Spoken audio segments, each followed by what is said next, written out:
Well, we're in our 5th month, and I guess talking to different people, some had negative feelings when we came, and I just kind of sat back and observed.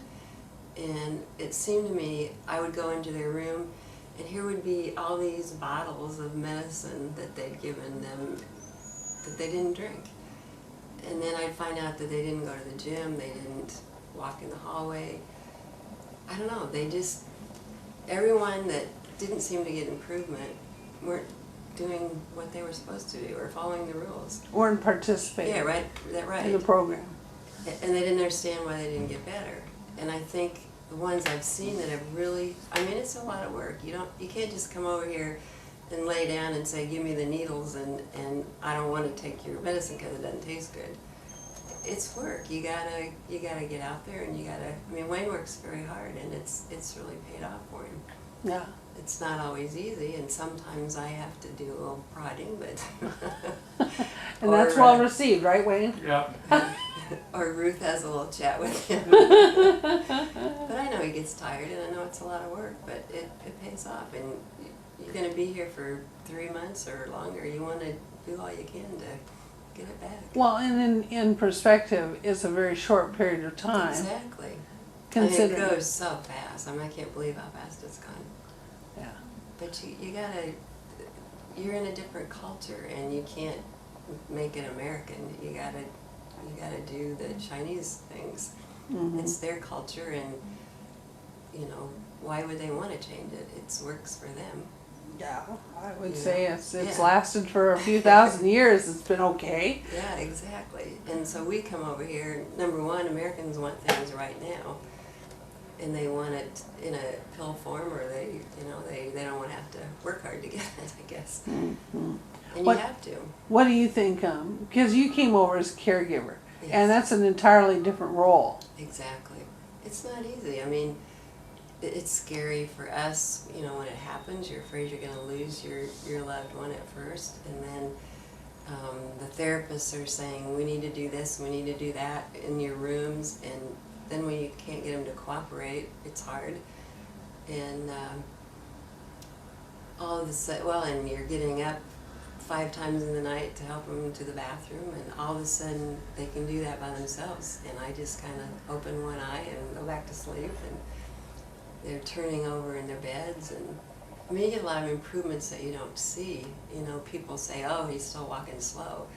Well, there's so many other things. He's clear off all of his medication now. He's taking a baby aspirin, and that's it. So that's pretty amazing. I was giving him insulin shots before. I'd never done that in my life. I had to mix 2 kinds, and you got to make sure they get their medicine. Well, I get in bed and I think, did I take my medicine? Did I remember to do stuff for myself? Yeah. And I forget to do that because your whole life is your spouse. Yeah. And it's worth it, and it's pretty exciting when you can see them improving and you know how hard they work to get it. I know what I had the pleasure of going down and actually meeting you in person before you guys came over, and I think at that time you were convinced, Carol, Mm-hmm. but Wayne was not convinced that this would be something that you should do. In looking back at that time, what would you say that you did or that you two talked about that made the difference as far as wanting to come? Well, talking to you was a great help in getting to meet you and see your improvements. And we got some negative things from doctors, which kind of scared me to think, well, like they said, there's people out there trying to rip you off. Mm. I did some research on the internet, and we were lucky enough that my son knew someone over here, and you were great to give them a tour. And then he sent us a really nice email with all kinds of good things. And I think reading that to Wayne really helped him to feel a little more comfortable. Like you weren't just... Some fly-by-night operation. Yeah, you're going to get to China and they're going to say, who's Ruth Likey? Unfortunately, they all know. Yes. I have a real hard time hiding. Yeah. So I think that was comforting for Wayne, and plus all the support we got from our family was was great. They were all, wow, you got to do this. Hmm. And we heard you on the radio, and I mean, that convinced me, you Hmm. know, it was great. And I made copies of that for families so they could hear it. And as soon as they heard it, they were like, oh, you got to do, you're never going to know unless you try, Yeah. you know, and it's been great.